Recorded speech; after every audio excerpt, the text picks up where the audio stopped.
Mummy जी। ऐसे क्यों बोल रही है? ऐसे क्यों बोल रही है? लग तो बड़ी सुंदर रही है। कहाँ जा रही है? मैं अपनी फ्रेंड की बर्थडे पार्टी में जा रही हूँ। 10 लक्ष्मण जी में बर्थडे पार्टी में कौन जाता है? अपने यहाँ ये सब नहीं चलता।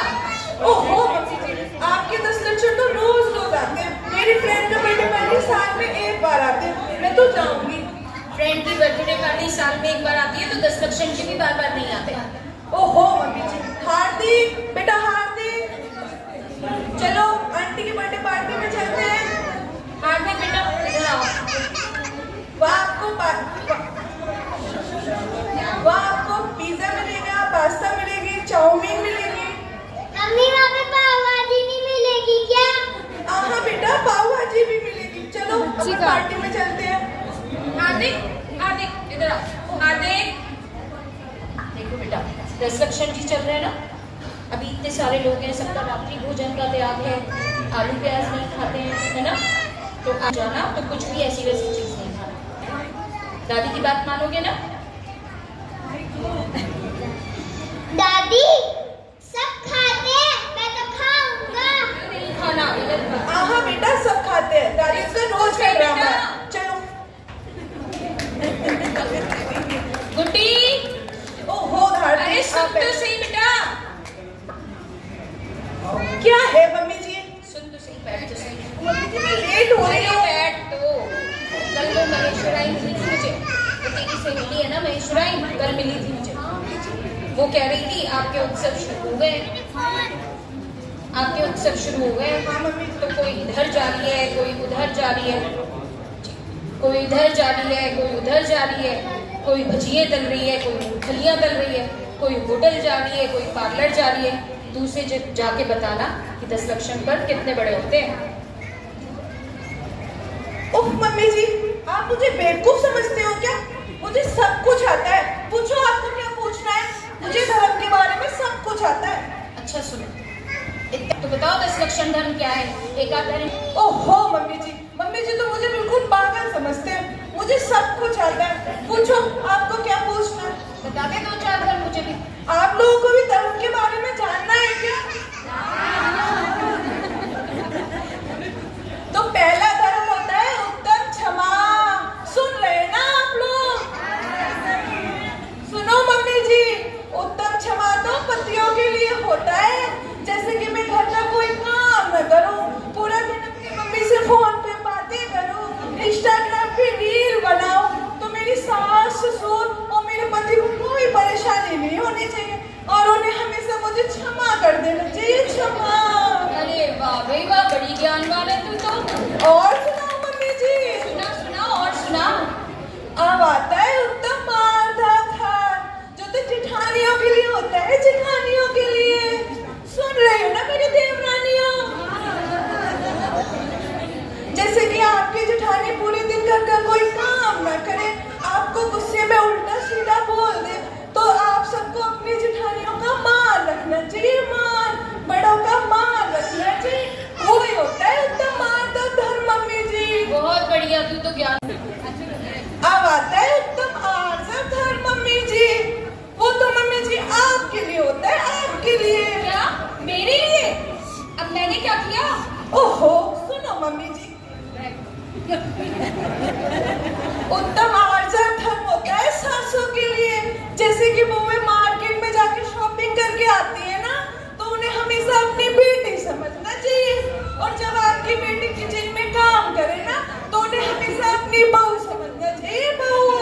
बारी गुड्डी, तू तो बड़ी होशियार निकली।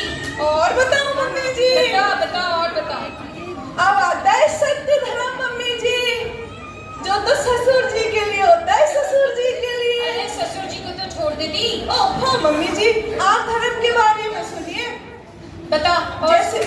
जैसे कि ससुर जी का रुपया पैसा बैंक बैलेंस, 2 नंबर का पैसा, जमीन जायदाद कहाँ कहाँ रखा है, वो हम सबको सब सत्य सत्य बता देना चाहिए मम्मी जी। वाह बेटा वाह, वही होता है सत्य धर्म मम्मी जी। बहुत बढ़िया बहुत बढ़िया। अब आता है सोच धर्म मम्मी जी, जो ननद रानियों के लिए होता है मम्मी जी। अब उसने क्या बिगाड़ा तेरा?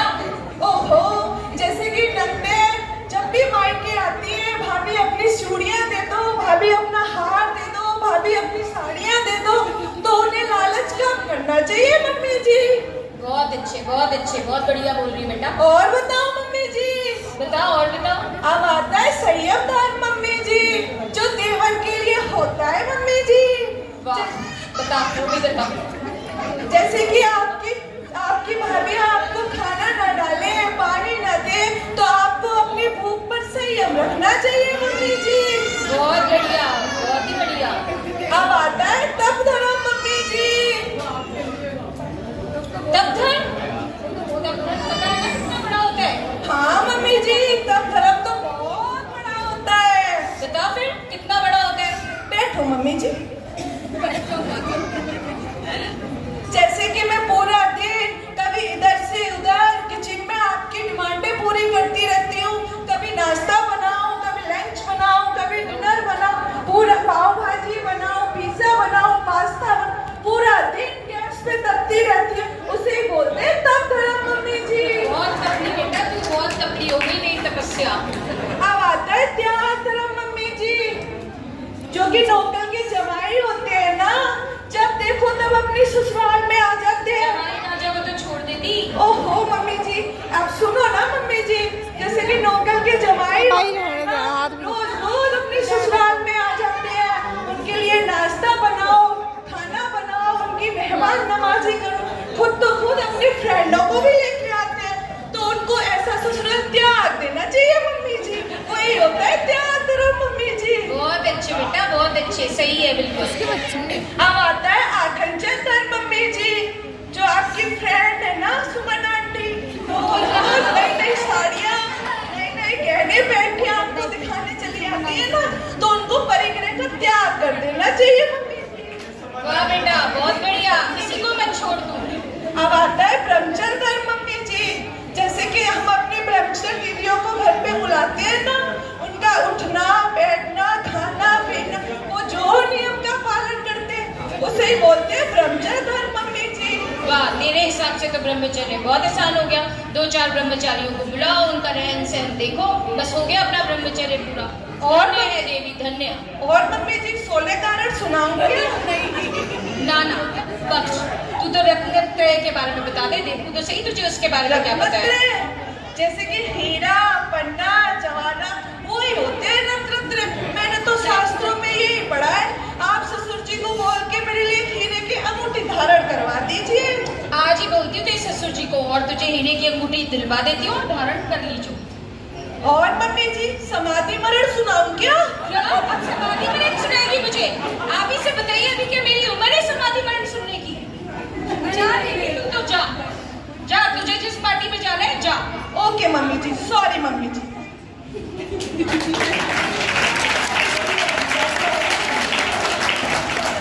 बहुत बढ़िया, बहुत ज्ञानवान बहू मिली है मुझे ही नया ज्ञान सिखा गई। देख रहे हैं ना आप सब, आज की पीढ़ी का ज्ञान बहुत जरूरी है, इनको सही धर्म का ज्ञान देना। तो आप सबसे यही विनती है, 10 लक्षण धर्म का अच्छे से पालन कीजिए और हमेशा मंदिर आइए। जय गणेश।